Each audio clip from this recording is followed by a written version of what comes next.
بسم اللہ الرحمن الرحیم۔ خواب کی تعبیر مختلف شخصوں کے حالات اور واقعات کے اعتبار سے مختلف ہوتی ہے۔ حضرت ابن سیرین رحمۃ اللہ علیہ کے پاس ایک آدمی آیا اور اس نے اپنا یہ خواب بیان کیا کہ میں نے خواب کے اندر دیکھا ہے کہ میں اذان دے رہا ہوں۔ حضرت ابن سیرین رحمۃ اللہ علیہ نے اس کی تعبیر یہ بتلائی کہ تمہیں حج کی توفیق ہوگی۔ کچھ دنوں کے بعد ایک دوسرا آدمی آیا اور اس نے اپنا خواب بالکل اسی طرح بیان کیا کہ میں نے خواب کے اندر دیکھا کہ میں اذان دے رہا ہوں۔ حضرت ابن سیرین رحمۃ اللہ علیہ نے اس کی تعبیر یہ بتلائی کہ تم چوری کرو گے اور چوری میں پکڑے جاؤ گے۔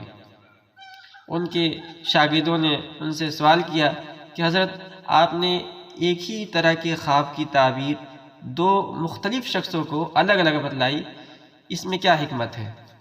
حضرت ابن سیرین رحمۃ اللہ علیہ نے جواب دیا کہ جو پہلا آدمی میرے پاس آیا تو میں نے اس کی حالات اور کیفیات کو دیکھ کر اندازہ لگایا کہ یہ آدمی متقی اور عبادت گزار آدمی ہے، اور میرا ذہن فوراً قرآن کریم کی اس آیت کی طرف منتقل ہوا کہ وَأَذَانٌ مِّنَ اللَّهِ وَرَسُولِهِ إِلَى النَّاسِ يَوْمَ الْحَجِّ الْأَكْبَرِ أَنَّ اللَّهَ بَرِيءٌ مِّنَ الْمُشْرِكِينَ وَرَسُولُهُ۔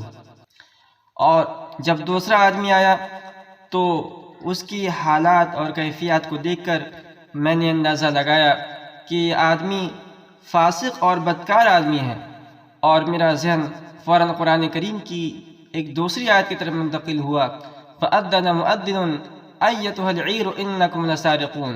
اس آیت کے اندر چوری کا ذکر ہے، چنانچہ میں نے اس کو یہ تعبیر بتلائی کہ تم چوری کرو گے اور چوری کے اندر پکڑے جاؤ گے۔